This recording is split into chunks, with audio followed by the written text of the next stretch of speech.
Welcome to Vator Box, where we rate your pitches. I'm Bambi Francisco, and joining us is Ezra Roizen, as always, the digital media investment banker, and Paul Martino. He is our guest host. Paul is CEO and founder of Aggregate Knowledge. Paul, thank you again for joining us. Today we're looking at news futures and why. So let's start with news futures. If we're trying to make a good decision or predict the future, the knowledge we need is buried in the heads of people who you would never think to ask. Though these days, thanks to the internet, you can ask anyone, anytime, anywhere. News Futures is one of those internet sites where anybody can sign on and bet on just about everything, from the odds of an epidemic to the Super Bowl. People play for prizes and bragging rights, and corporations use the website's information to help market their goods. Okay, not your typical pitch, but effective. Makes the point. I mean, I think we had the wisdom of crowds debate online after the last show with Drew Curtis, and now we have Emil's company on here. I think that there's an interesting concept there. For me, the question is how big a business. You know, if it is going to be ad-based, consumer-oriented content site, you just need a lot of people participating. You need millions of people participating. Well, you do. That's the whole point with predictive markets. I mean, for them to work to come up with the most accurate prediction, you have to have a number of people, a lot of people. I didn't even mean on the quality of prediction. I just meant to get enough CPMs to make money for the business. I mean, from my standpoint, just looking at the spreadsheet, you just have to have a lot of active participating part-time beauticians. But there are different business models. Like Trade Sports' business model is that to be the NASDAQ. Right. They collect a commission on the trade. So as long as they have enough market makers at Trade Sports, they'll be able to stay in business. They're not a CPM-based ad model. Right. Hollywood Stock Exchange is on the opposite side, where it's only bragging rights to predict the movie box offices. Right. So the problem that these companies have is this whole quasi-regulation issue of, am I allowed to give a prize? Is it a game of skill? Do you hit the monetary regulations, et cetera? So the big risk to this company, I think, might actually be at a federal government level as opposed to at any other level. That's interesting because they do give a prize. They do. News Futures actually provides cash prizes as an incentive. But which is interesting because they actually have in their, they uploaded these files. They showed a study that actually cash prizes and play money actually perform the same. It depends on what the buy-in on reputation is. Mm-hmm. So like Hollywood Stock Exchange is awesome at predicting future box offices for films when they're released. And it's because they have a rabid fan base who really cares about bragging about how well they did. Mm-hmm. Right. So it's not, yes, it's true, but you have to get to a point where the reputation on your system is so important that you care that much. Well, that's what, you've raised a good point. So it's about what motivates people. And if it's about their reputation, maybe it's reputation more than money. I think maybe it's both. Obviously, people spend a lot of money on virtual goods online. So there's clearly a huge market for people who want recognition or to make a personalized statement or other things online that aren't necessarily directly related to cash and economics and money. We've talked about before, the leaderboard. Is being at the top of the leaderboard or being recognized as someone who has a particularly good insight. I think it's of value to some folks, and particularly in categories, maybe in sports or in like the sort of, if you could apply this to TMZ or something, where people had celebrity or other kinds of content they were really excited about and passionate about, and they could predict things or call things or bet on things.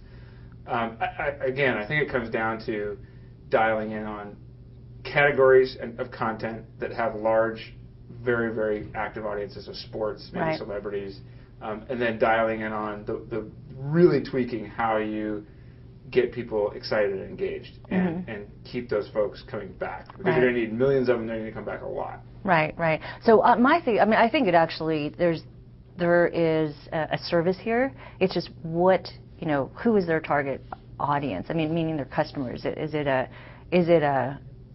newspaper? Is it a media company? Or is it a consumer products company?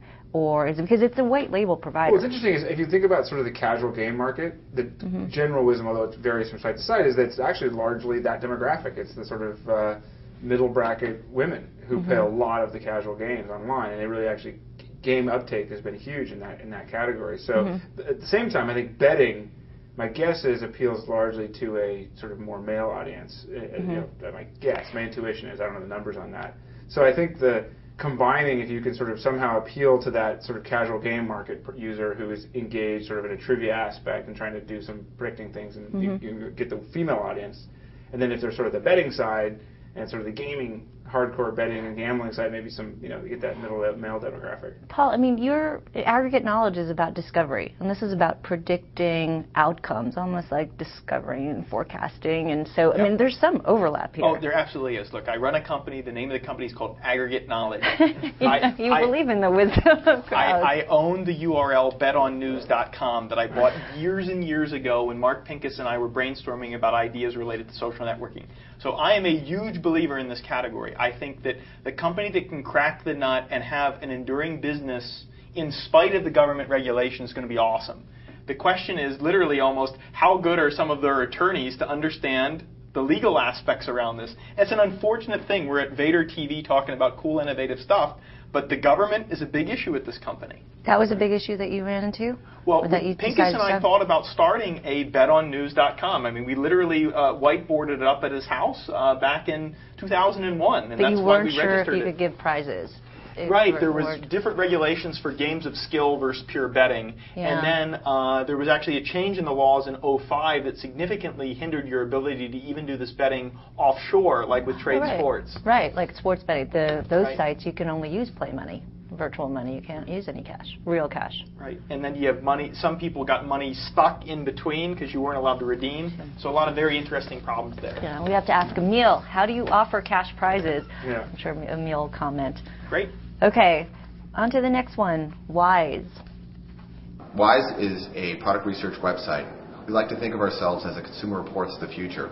What we do is we go around the web and aggregate all of the sentiment or product opinion that's out there, expert opinions, user opinions, blogs, manufacturers' information, and what we do is we take that information and boil it down to one simple number that tells you which products are best for you.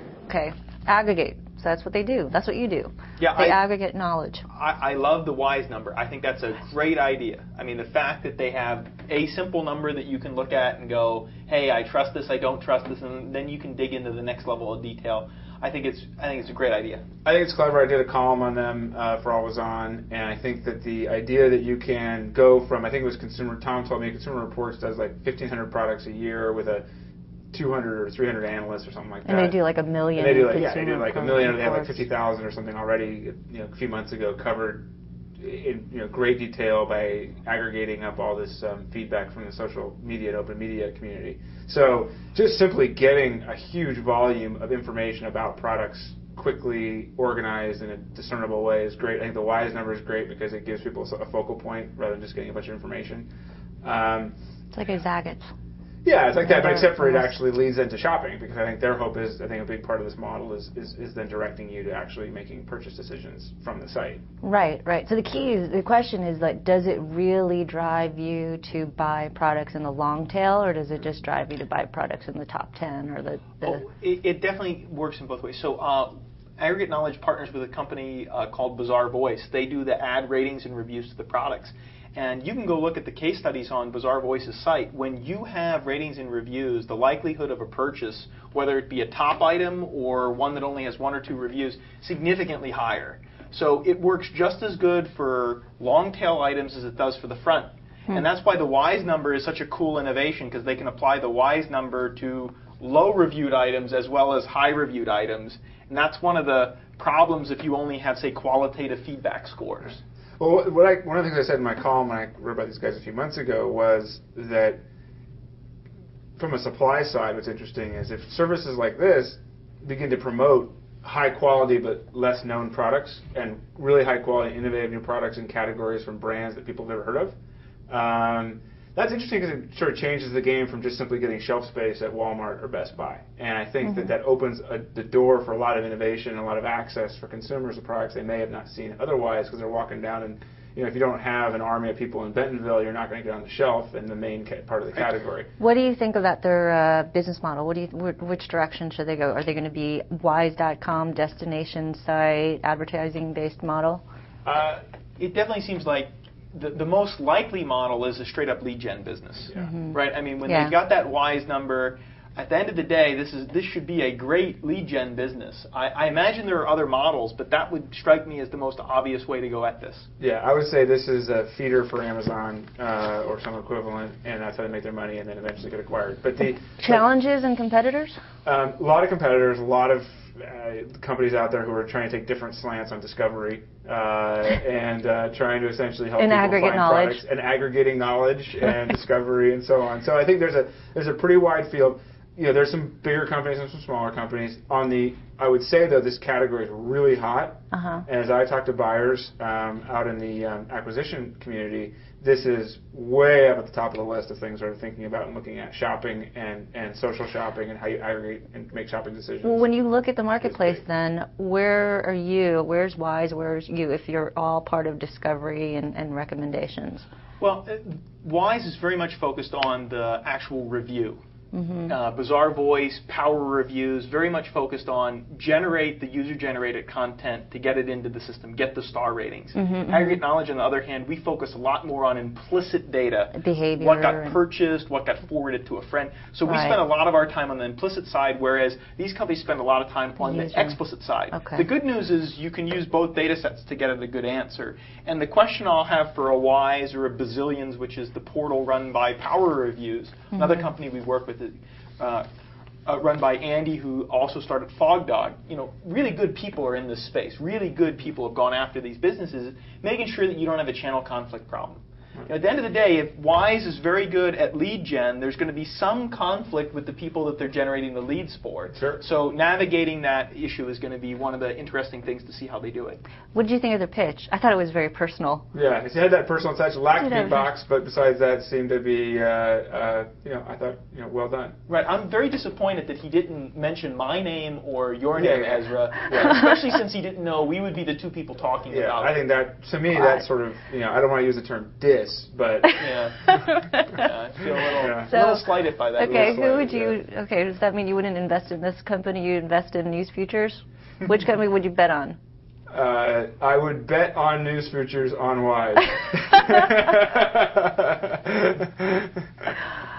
Okay, all right, Paul. Thank you again. This is the second time you're on Vator Box. You're going to have to come back, and this time we're going to have you and make you sing or something. Yeah.